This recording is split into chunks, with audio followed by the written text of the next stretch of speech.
11 de abril é o Dia Mundial da Conscientização sobre a doença de Parkinson. Entenda o que é a doença de Parkinson, como são feitos os tratamentos e o que fazer para prevenir a progressão da doença. Saúde é assunto de cidadania e é sobre isso que eu converso agora com a médica neurologista do Hospital Brasília, doutora Lorena Prudente. Olá. Lorena, muito obrigado pela sua participação em nosso programa. Seja bem-vinda ao estúdio da TV Senado. Olá, Marcelo. Obrigada pelo convite. Agradeço a oportunidade, de falar sobre doença de Parkinson, ainda mais especialmente nessa data que é tão importante. Então, vamos começar pelo principal, explicar para as pessoas o que é a doença de Parkinson, se tem alguma causa, como ela se desenvolve. Dá um panorama para a gente do que é a doença de Parkinson. A doença de Parkinson é uma doença neurológica, crônica, progressiva, acomete principalmente, mais prevalente acima dos 60 anos de idade, mais prevalente ainda um pouco mais em homens. Ela decorre de uma neurodegeneração da dopamina, que é o nosso principal neurotransmissor relacionado à coordenação. Então, ela caracteriza por uma doença neurodegenerativa que tem características e sinais clínicos específicos, que a gente consegue avaliar, principalmente relacionado à lentidão, que é uma característica principal da doença, associado ou não a um tremor, que é um tremor característico, que a gente vai explicar mais para frente, um tremor de repouso, um tremor associado a um membro normalmente afetado e a rigidez, ou ambos associados.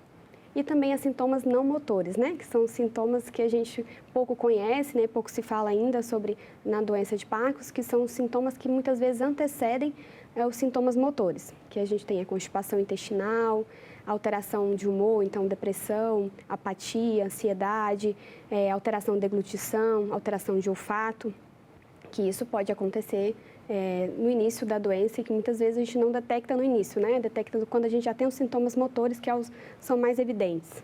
Esse processo degenerativo do cérebro que tem essa ausência da dopamina, Isso. Pode falar um pouco sobre a dopamina, o que é esse neurotransmissor, como o cérebro produz, por que ele começa a faltar nessas pessoas, mas principalmente o que é a dopamina? A dopamina é esse neurotransmissor que ele controla, Ela é produzida na substância negra, no cérebro, numa região específica, e que com envelhecer a tendência é a redução dessa produção dessa dopamina.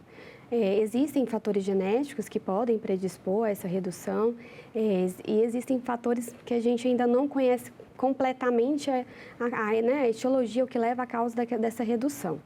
Tem se estudado muito, a etiologia. Hoje se fala que a causa da doença de Parkinson ela é multifatorial, então ela tem um componente de exposição de fatores ambientais que vão predispor essa alteração, nessa produção da dopamina, que a gente, dentro dos mais estudados, a gente tem a exposição a agrotóxicos, pesticidas, a poluição, que isso predispõe essas alterações genéticas que junto com esses fatores ambientais que podem vir a desenvolver ou não uma doença de Parkinson.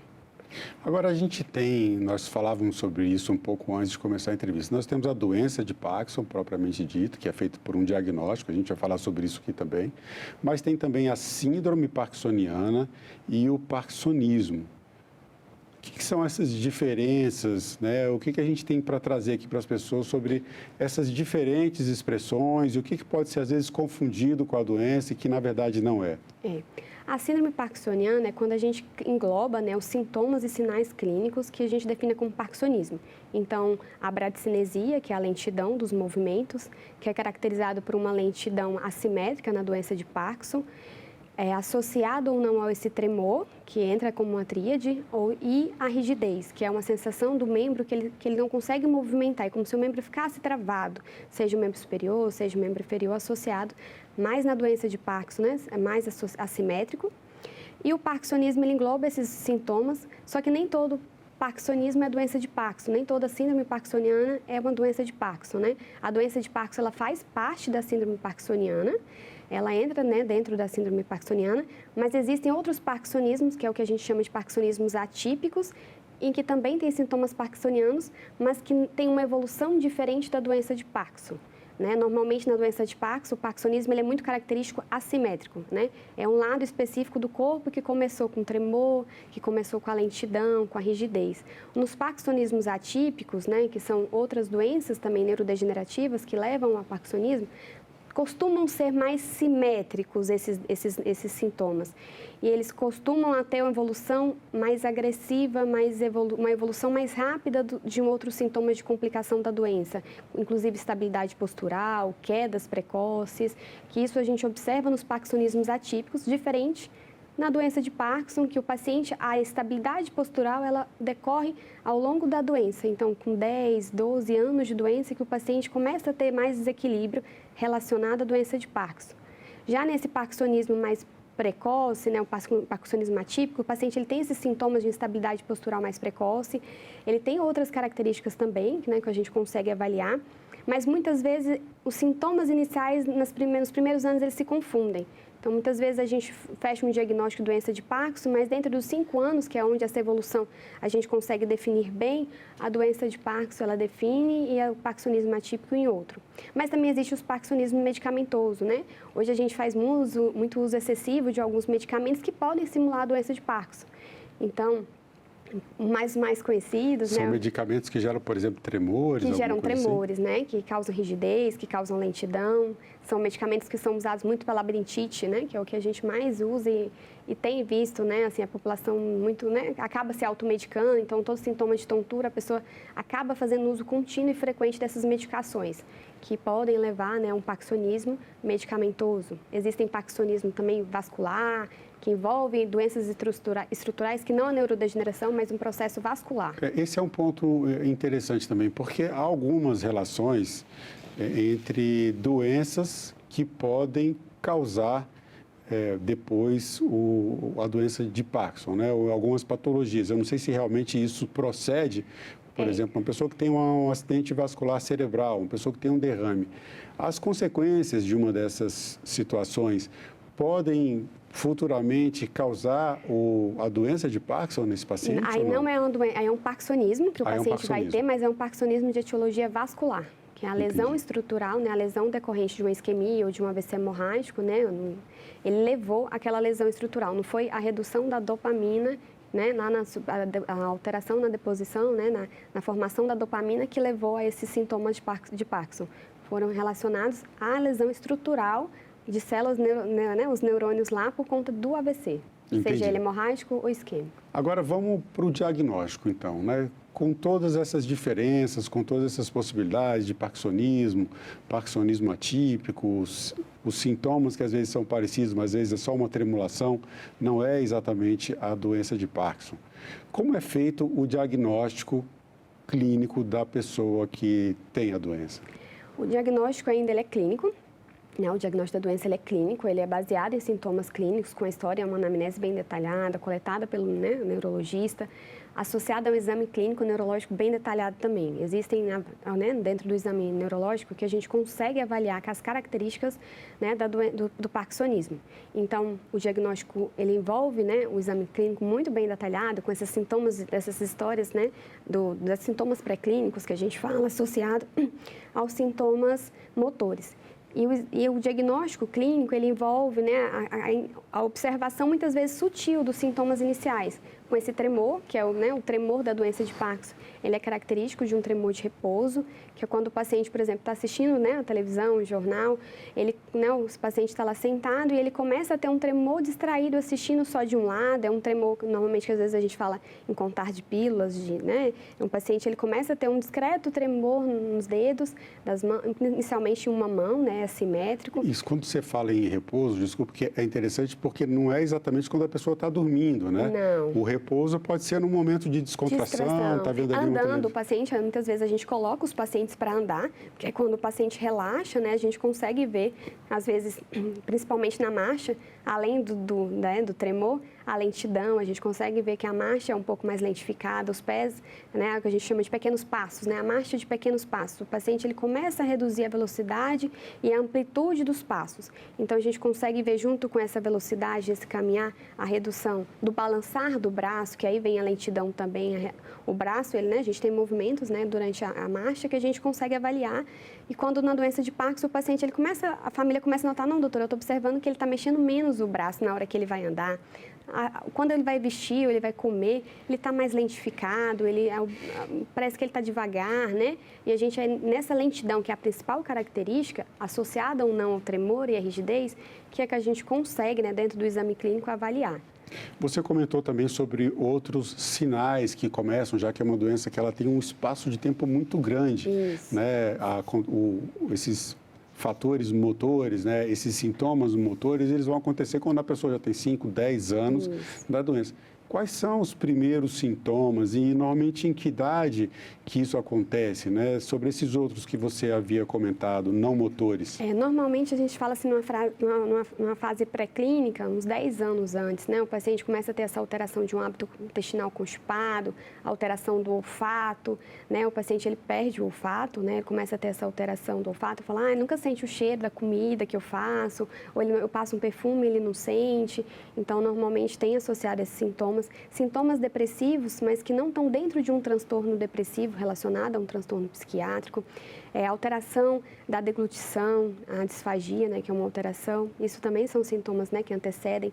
Um outro sintoma que é muito comum e que, né, a gente hoje vê bastante, que é o transtorno do sono, que é um sono agitado, um sono, né, que tem uma característica específica, que o paciente ele conversa, ele movimenta, ele faz muita agitação durante o sono.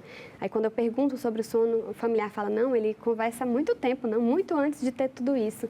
Então ele já conversava, ele já movimentava, às vezes começa a cair da cama, né? E aí é um sintoma que a gente começa a ver que tem esse transtorno do sono associado ao parkinsonismo. E outra coisa interessante que é o tremor, né? Igual a gente falou do tremor, nem todo tremor é Parkinson, né? E nem todo paciente com Parkinson treme. Então, o tremor da doença de Parkinson, né? Ele que é o que eu falei do repouso, mas, por exemplo, quando ele vai pegar o copo de água, ele não treme. Nas fases iniciais, ele não treme. Ele consegue muito bem pegar o copo e beber água. Ele consegue escrever. O que muda na questão da escrita, né, na doença de Parkinson, é uma escrita que a gente fala de micrografia. A redução do volume, né, do tamanho da letra. Você começa a perceber. Antigamente, a gente escrevia mais, né, em relação a documentos, né, cheque, tudo isso, que é onde percebia que o paciente tinha uma alteração, né? Hoje não, hoje vai assinar documentos, chega no cartório e fala, nossa, a letra está diferente, né? Por conta da alteração da micrografia, que é uma característica da doença de Parkinson também. E a questão do olfato tem a ver também, pode ser um sintoma, a pessoa perda de olfato pode ser um dos sintomas da... Pode, ela entra como, né, um sintoma, mas... Como é que a pessoa percebe se realmente perdeu o olfato ou não? Às vezes tem algumas pessoas que são mais sensíveis para cheiros do que outras, né? E a gente... Pessoas que não têm muito olfato. E a gente teve a pandemia, né, com a Covid, Sim. que isso também trouxe, né, muita alteração do olfato. Então, muitos pacientes tiveram, né, eu não me perdi na pandemia. Antes eu sentia o cheiro normal. Então, existe hoje uns testes diagnósticos também, que a gente consegue avaliar o olfato e avaliar a perda desse olfato. Então, é uma história, né? Um somatório de sinais e sintomas que vão ali levar, junto com um exame neurológico clínico detalhado, que a gente vai somar e diagnosticar como doença de Parkinson. Existem, né, ainda nenhum medicamento, nenhum exame clínico que, assim, né, que a gente vai fazer que vai dar doença de Parkinson. A gente faz os exames complementares para excluir outras causas, né? Dentro do que a gente tem, né? São de outras causas. Vários sintomas que vocês precisam observar, várias questões. Eu imagino que seja um diagnóstico que exige tempo e até uma equipe... E acompanhamento, né? E acompanhamento, e uma equipe multidisciplinar, talvez. Isso, porque o tratamento, ele é multidisciplinar, né, na doença de Parkinson, né? Tratamento, então vamos lá. Cura e tratamento. Mas antes, quando a gente estava falando dessa questão dos sintomas, a faixa etária em que isso deve se começar a observar, você poderia passar primeiro essa faixa etária e ir já emendando, falar sobre cura, se tem ou não, e o tratamento? A estimativa é que a partir dos 60 anos a gente aumenta a prevalência em 1%. Então, com 80 anos eu tenho 3% de ter chance. Não que a gente não possa acontecer antes, né? Antes dos 50 anos, a gente pode ter, né, o Parkinson, a doença de Parkinson. Muitas vezes está relacionado à questão genética. Em menor proporção, é mais raro, né? 90% da doença de Parkinson é idiopática, apenas 5% estão relacionados à genética. E a chance de, por exemplo, de uma pessoa que tem um histórico, né, na família, de um pai, um avô, um tio com um Parkinson, de vir a desenvolver a doença de Parkinson, é a mesma chance de quem não tem nenhum familiar. Então, assim, é muito raro o parkinsonismo genético, né? Normalmente acomete pessoas mais jovens, menor de 50 anos. Em relação ao tratamento, infelizmente a gente ainda não tem a cura da doença de Parkinson, ela é uma doença, né, neurodegenerativa, mas o que a gente tem é um tratamento que traz muita qualidade de vida para o paciente, né? Então, hoje nós temos, né, vários tipos de tratamentos, dentro dos tratamentos medicamentosos e não medicamentosos. O tratamento medicamentoso, inclusive, ele tem uma ampla, né, uma gama de medicamentos, inclusive fornecidos pelo SUS, que a gente tem essa oportunidade de tratar o paciente, né, dentro, né, do tratamento medicamentoso, do tratar os sintomas, né? A gente, infelizmente, não vai evitar que a doença tenha progressão, mas a gente trata os sintomas que incapacitam ele. Então, o tremor, principalmente, a lentidão, a rigidez. É um tratamento que envolve uma equipe multidisciplinar. Eu falo sempre para os pacientes que o tratamento da doença de Parkinson, ele não é medicamentoso e não sou eu, né? O tratamento, ele é multidisciplinar. Eu preciso de um fisioterapeuta, né? A gente tem que ter um acompanhamento com fisioterapeuta, com fonoaudiólogo, com um terapeuta ocupacional, nutricionista, psicólogo, psiquiatra, muitas vezes. Então, é uma equipe. E, além da família, né, tem que estar todo mundo envolvido nesse tratamento que dá muita qualidade de vida para os pacientes. Não tem como curar, mas o tratamento consegue dar qualidade de vida e também reduzir ou retardar a progressão da doença. Existe essa possibilidade? Medicamentoso, infelizmente, aí a gente não tem nenhuma droga ainda que é modificadora, né? Que reduz a progressão da doença. O que tem de estudo que mostra que é neuroprotetor para o cérebro, que reduz essa progressão da doença, é a atividade física.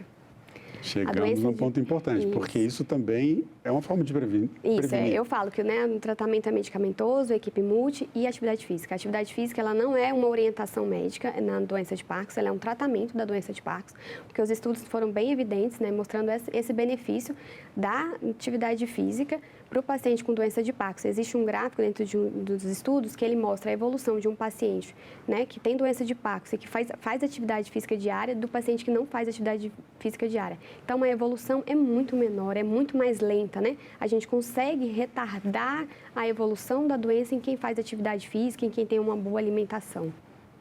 E com esse tratamento,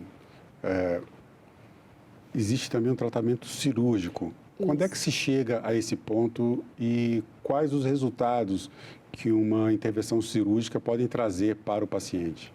O tratamento cirúrgico, né, que é a estimulação cerebral profunda, que é o DBS, né, que é o que nós conhecemos, ele é um tratamento, né, que ele tem indicação. Infelizmente, não são para todos os pacientes que têm doença de Parkinson. Ele tem indicação e critérios clínicos para serem incluídos. Então, tem tempo de doença, tem critérios e respostas à medicação, né, a doses, que tudo isso a gente avalia e indica o tratamento. Ele é também um tratamento, mas também não é curativo, né, ele é sintomático.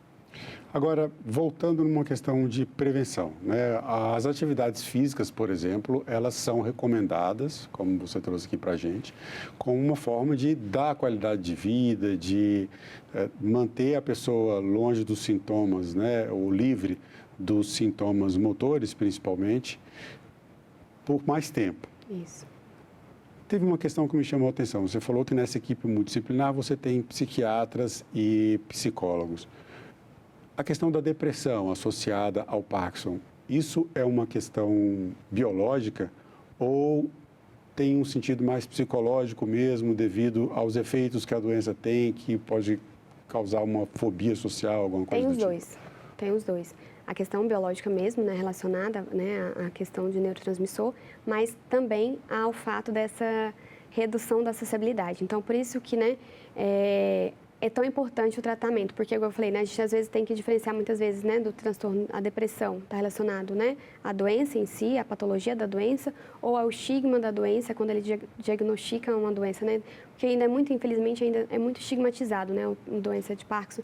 Muitos pacientes, eles se olham, né, veem, antigamente os pacientes não tinham tanto tratamento, então a evolução, muitas vezes, de um conhecido ou outro que, né, tinha uma evolução ruim, eles falam, mas eu não vou ficar assim, eu condenei minha vida a isso, e é o que eu falo hoje para todo paciente, né? Eu falo, olha, o seu Parkinson é o seu, é individual. A característica e a evolução dele vai depender de você.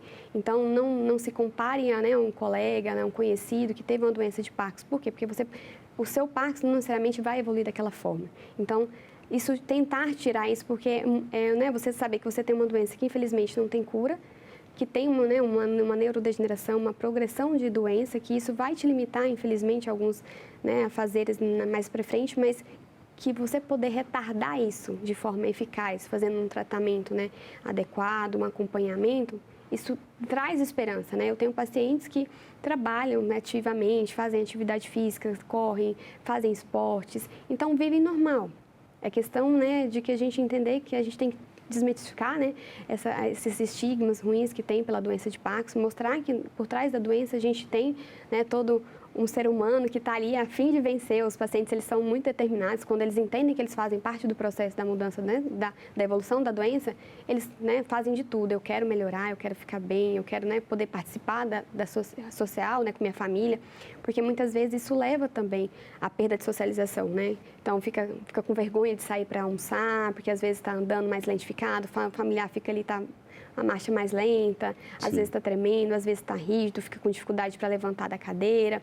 Então, assim, eu falo que a gente tem que trabalhar com o tratamento que a gente tem, que oferece, que é o tratamento medicamentoso desses sintomas, com um tratamento multidisciplinar para dar qualidade, né? A fisioterapia, eu falo para os pacientes, né? Hoje a gente tem fisioterapia voltados mesmo para a doença de Parkinson, tem trabalhos muito bons mostrando, né, a qualidade da avaliação da marcha, da velocidade, do equilíbrio, da postura.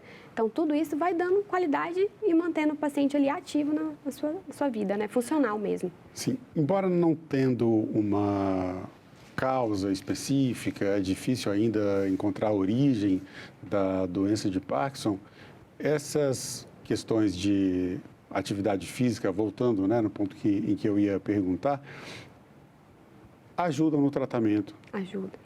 E ajudam a prevenir também. Agora vamos falar um pouco sobre estilo de vida, né? Fatores ambientais que podem levar ao desenvolvimento da doença de Parkinson. A questão da alimentação e a questão das atividades físicas como uma forma de ter saúde e evitar o surgimento de essa e também de outras doenças, né? É. A gente não pode falar que evita 100%, né? Infelizmente não. Mas diminui, eu tento de retardar, fazer um delay mesmo da evolução da doença. A atividade física, ela tem se mostrado muito isso, né? Então, não só para a doença de Parkinson, como você mesmo ressaltou, mas para todas as outras, né, doenças. Então, a atividade física, ela tem se mostrado com esse impacto mesmo na velocidade e na progressão da doença. A alimentação saudável, então, uma alimentação com menos industrializado, né? Hoje se prega, né, uma dieta dentro da doença de Parkinson, né, os estudos, uma dieta no Mediterrâneo, com uma alimentação com baixo teor de gorduras, rica em vegetais, legumes, né? Então, assim, tudo isso contribui e faz com que, né, a gente tenha, não 100% de uma prevenção, mas reduzir a velocidade, às vezes, com a instalação daquela doença, sim. Tem interessante que existe, além né, dos fatores de prevenção, tem se falado, tem estudos que mostram que o café, ele, né, na doença de Parkinson, ele pode vir como um fator protetor. Olha, para quem gosta do cafezinho, nesse ponto eu estou bem, então, porque eu já sou chegada num cafezinho, eu gosto bastante. Agora, na sua opinião, quais são os desafios para a pessoa que tem a doença de Parkinson? Os desafios, eles são grandes, né? Eu falo todo dia, um dia da gente ir à luta, né, dentro da doença de Parkinson, porque não é só um sintoma, não é só né? São vários, né? Ele envolve sintomas não motores, esses sintomas motores que muitas vezes mais incapacitam os pacientes. Então, é um desafio para a família, para você, né, ter empatia, ter paciência, porque tem horários do medicamento, tem um horário do medicamento, o medicamento ele não pode ser associado muitas vezes com a alimentação, então tem horários específicos. Então, é um desafio você se, né, programar, ter uma rotina, ter estímulos cognitivos, ter estímulos, né, motores, para poder ter uma qualidade de vida. E uma socialização, né, sem estigmas, desenvolvendo uma atividade, né, um trabalho funcional. Então, é um desafio, né, todo dia, mas não, é um desafio que vale a pena comprar. É um desafio para o indivíduo e é um desafio para a família, né? Sempre que a gente tem um caso de adoecimento na família, principalmente nas situações mais graves, a participação da família é muito importante. Você falou da depressão e a depressão, às vezes, ela pode contagiar. Sim. Né? Por outro lado, quando a família dá apoio, a família ajuda o paciente a não entrar num quadro depressivo ou até a sair de um quadro depressivo. Isso tudo é saúde. Né? E saúde, como eu disse no começo do programa, é assunto de cidadania. E agora eu pergunto para você, Lorena, o que é cidadania? Eu entendo como, né, cidadania, puxando para a minha área de saúde, é esse acesso, né? Você ter conhecimento, você, né, ter acesso à informação de forma, né, a desenvolver, né, dentro né, do ambiente que você vive, seja social, seja, né, familiar, você está, né, incluído, você está dentro, né, do conhecimento. Hoje em dia é muito importante mesmo falar sobre saúde, porque detém a nós, né, a nossa decisão de querer ou não cuidar da nossa saúde. Cabe a nós, muitas vezes, né, nós orientarmos, né, dentro da área, poder orientar as pessoas, fazer essa inclusão sobre a importância da conscientização das doenças e o quão, né, a gente tem ainda para evoluir, para avançar na parte, né, de saúde, principalmente cidadania, né, como pessoa. Bom, doutora Lorena Prudente, médica neurologista do Hospital Brasília. Fico aqui meu agradecimento ao Hospital Brasília pela sua indicação e muito obrigado pela participação em nosso programa. Obrigada. E eu agradeço também a você que acompanha a programação da TV Senado. Assine o canal da TV Senado no YouTube, ative as notificações e acompanhe toda a programação, toda a produção do Poder Legislativo diretamente da fonte. Na TV Senado, democracia é todo dia.